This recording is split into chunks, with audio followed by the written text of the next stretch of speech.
Swipe Up, episode 219. It's the podcast where I share my unfiltered thoughts on the latest news and entertainment updates. The first story is all about adults who want to be children, which is a trend in my generation that I don't know, man. I'm not into it. I'm not an adult who is into toys.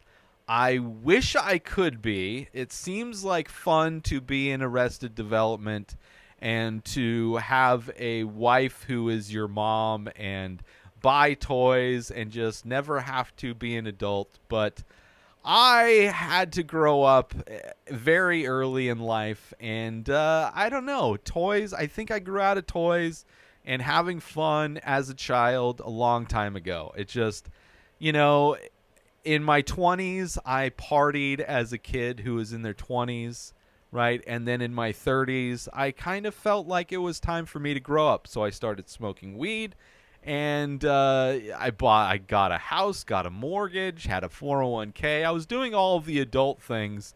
And then I had a midlife crisis, and in my mid 30s, and decided to give it all up to pursue podcasting and art, and somehow I've been able to survive. But in these days, even though while in Denver I got into comic books for a little bit, tried to get into comic books, which I never really was into as a kid.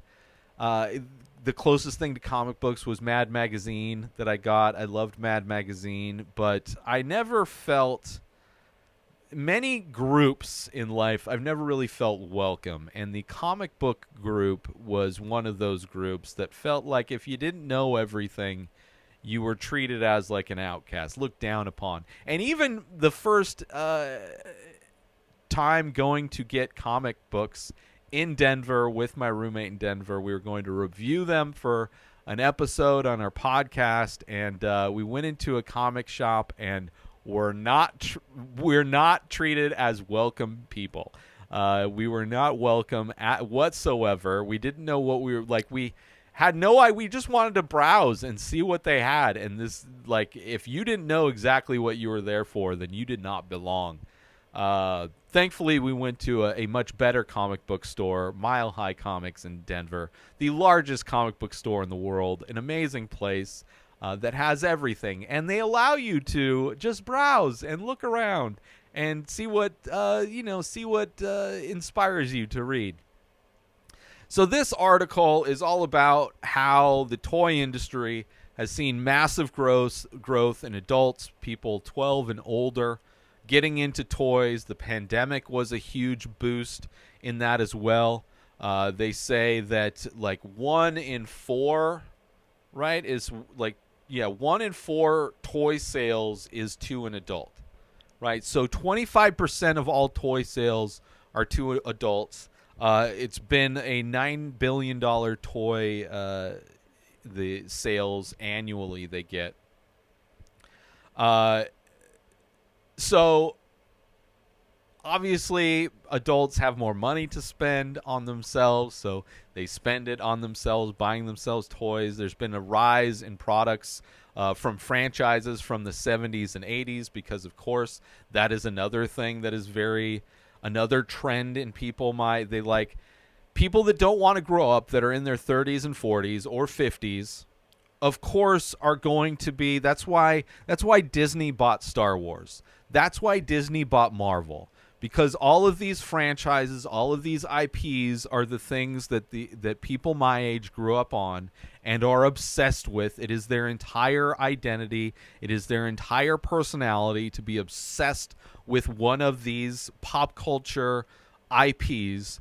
And the toy manufacturers and the toy industry is, taking advantage of that. Repackaging their nostalgia, selling it back to them. And it's, I don't know. I don't like the trend. I do not like the trend. One, the trend of adults acting like children is disgusting in a lot of ways. Whether it's adults throwing temper tantrums in public as if they are a spoiled child that we saw all through the pandemic, which was just one of the most disgusting behaviors of a grown adult you could see. To see somebody throwing a tantrum because they didn't get their way is disgusting to me.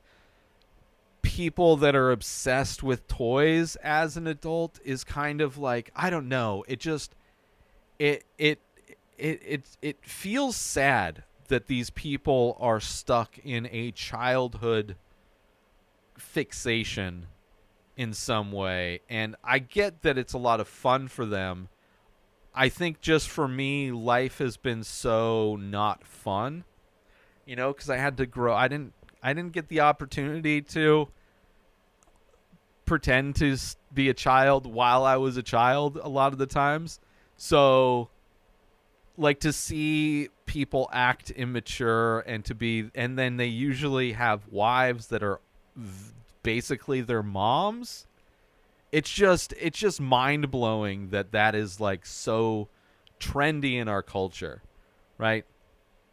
Which in some ways I feel like I agree on some level with the conservative nature that a lot of adults are kind of soft.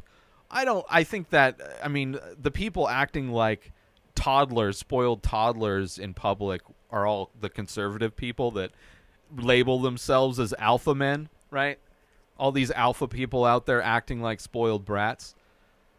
But there's definitely, on the surface, when you look at it, the obsession with toys, the obsession with these things that are made for children that are still, and I think part of that is just these things were engineered to be addictive, and that people grew up never being able to kick their addiction, right? Or maybe, I'm sure a lot of them grew up maybe like me, who weren't able to have childhood, so now as an adult they can afford to live this life. Maybe if I had a lot of expendable income, I would invest in play toys, but I don't have time to be playing. Like, even video games, at a certain point in my 30s, I was using my Xbox to play Netflix. And I had to have an Xbox subscription to be able to use Netflix, which didn't make any sense. So I got rid of my Xbox. And not until like a couple years ago, where I found out that I could get Call of Duty on my cell phone and play that, and I got a little controller for it, which one of my favorite games was that type of first-person shooter, like Call of Duty or Medal of Honor was one of those games that I enjoyed playing.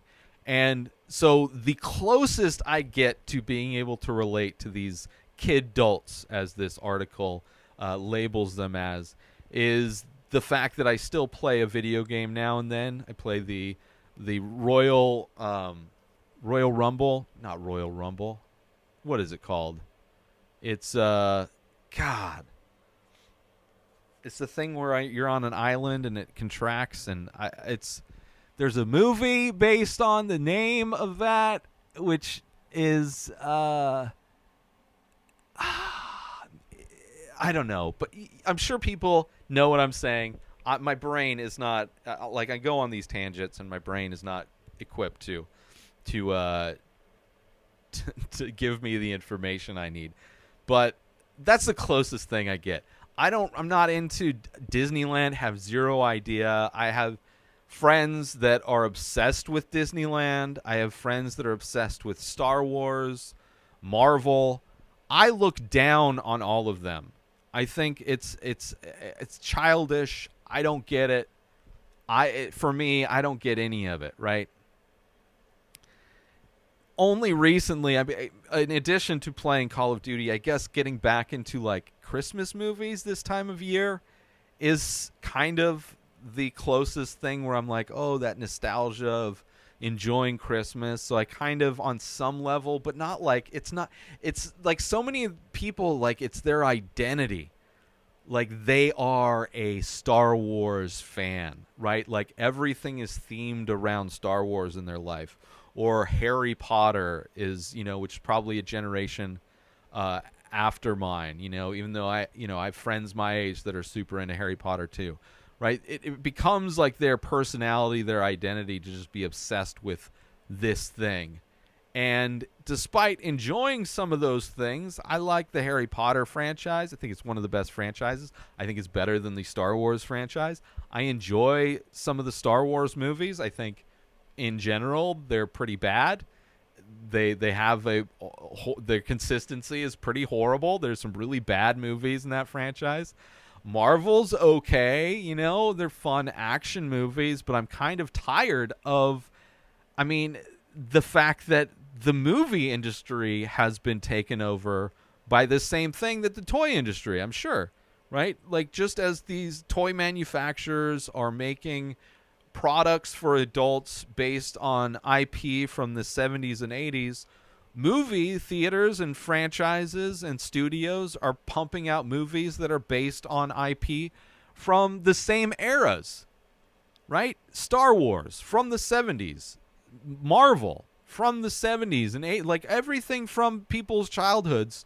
These companies are just, DC, all these things are just like, let's just regurgitate all of these things because there's nostalgia tied to it, and there's a trend in adults where they don't want to grow up, right? This Peter Pan syndrome or whatever.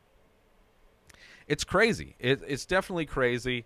And this article goes on to talk about how during the pandemic there was a decline, and then of course inflation was hurting them, but they increased prices, and that was able to level out for them. And it just goes on to say that, how big of a chunk, 25% of the toy industry is for adults. And there's some things like, obviously there's a huge surge during the pandemic. There was a huge surge in board games and puzzles and play sets and all of these things, which I can understand if, a lot of people stuck at home wanting to fill their time with something. Maybe they've never had to fill their time as an adult because they've spent their life working, and the only things they remembered when they were home and had time to play around were toys. So I'm sure people got like Lego sets and action figures, and board games is, an industry that's huge, well outside of just children's board games. So that I kind of understand. That's a communal thing. People get together, have board game nights, have game nights or whatever, play games. I remember doing that stuff, but those weren't child games. I guess you could, Trivial Pursuit, you could play as a kid, but, as far as the other stuff like Batman, like people's identity is Batman. They just own Batman stuff. In a similar way with, growing up, a lot of people's identity was Nightmare Before Christmas. It's just weird to... I've never understood being a fan of something that much to where it encompasses your entire life. It feels cultish. It feels very similar to religions in a lot of ways. Like, people are just devout fans of a thing and will defend it. We saw that with DC movies. We saw that with the Snyderverse, right? Somebody that I think is not a good storyteller, not a good director. I do not enjoy the majority of films that Zack Snyder makes. I don't think they're very good. But he has very loud, devout fans that will complain so much, so loudly online that they'll convince a studio to allow him to redirect a movie that did horribly, right? And they framed it as a recut, like it was a re-edit, the Snyder cut. But it wasn't a cut. It was he filmed so much more. Like, it was a remake, a reboot almost of that movie. It's just insane. It's that level of like just blind devotion to a thing is kind of nuts. So anyway, we just went through the holidays. The biggest like capitalist holiday, I would say, is Christmas, right? Christmas is the day people get around to celebrate the gifts they bought on Black Friday, right? They get around with their family to show off the things that were purchased, right? You're celebrating capitalism in a lot of ways. It's supposed to be about Christianity, but like all Christian holidays, it started as a pagan holiday and they ripped it off, So, in America, everything's about capitalism. So of course, the biggest holiday season is all devoted to capitalism. Sales, shopping. How many days left do you have to shop? What did you get? What did you get? Let's celebrate what we got. Let's celebrate the stuff that we spent money on. Ooh, I got the Batman stuff. Ooh, I got the Marvel stuff. Ooh, I got the DC stuff. It's just, I don't know. It's just,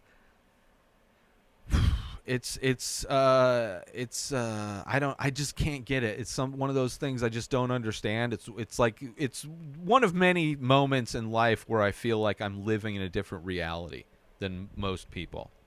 New episodes of The Ray Taylor Show come out every single day. Subscribe on YouTube and everywhere our podcasts are found. Binge the full week over at inspireddisorder.com/plus. Buy Ray Taylor Show merch over at inspireddisorder.com. Have a wonderful day, everybody. Peace out! Today is the day where you wake up and you realize that everything that you've been dreaming about, everything that you've been wanting, every goal and wish and hope that you've ever had can become real. Dreams can come true. What you manifest in your mind, you can bring to reality.